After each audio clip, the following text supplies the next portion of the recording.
चलिए दोस्तों बात करते हैं एक और नई क्वेश्चन के बारे में। इस क्वेश्चन में एग्जामिनर ने कहा है 5 क्रमागत प्रकृति संख्याओं का औसत m है।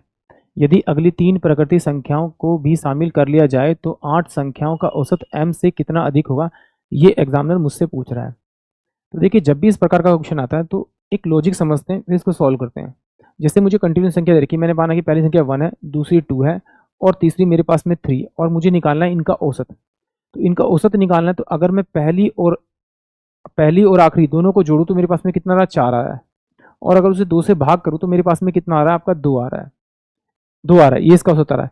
या फिर देखिए 1 2 3 संख्या दे रखी है, संख्या अगर मेरे को विषम दे रखी है तो उन संख्याओं के बीच में जो नंबर होगा वही मेरा औसत होगा।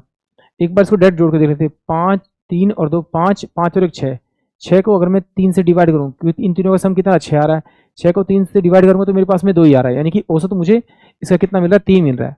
अगर संख्या मेरे पास में सम हो जाए, यानी कि 1 2 3 और 4 संख्या मेरे पास सम हो जाए, तो बीच के जो दो नंबर है उन दोनों को जोड़िए।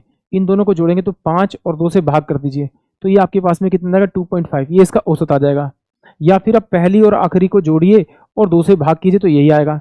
या फिर आप इन चारों को जोड़ दीजिए, तो इन चारों को जब जोड़ेंगे तो 4 3 7 7 3 10, 10 बटे में आप क्या करेंगे, 4 करेंगे, तो ये कितना हो जाएगा आपका 2.5 ही होगा। यानी कि अगर मुझे 5 संख्याओं के बारे में बोला गया है तो मेरे पास 1 2 3 4 5, इसमें से जो बीच वाली संख्या होगी वो मेरी m होगी, यानी कि मेरा औसत होगी आपका 3। अब उसने 8 संख्या को बोला था 1 2 3 4 5 6 7 8, तो मुझे लिखने की जरूरत भी थी, मुझे पता था 8 और 1 को जोड़ूंगा तो कितना आएगा 9, और 9 को 2 से भाग करूंगा तो कितना आएगा मेरे पास में 4.5। ये पहले 3 था, अब कितना हो गया 4.5 हो गया। जैसे संख्या 8 हुई है तो 3 माइनस करूंगा तो 1.5 की बढ़ोतरी होगी, यानी कि ऑप्शन जो मेरे पास में आपका डी होगा वो इस क्वेश्चन के लिए करेक्ट होगा। आई होप आप सभी को क्वेश्चन समझ में आया होगा।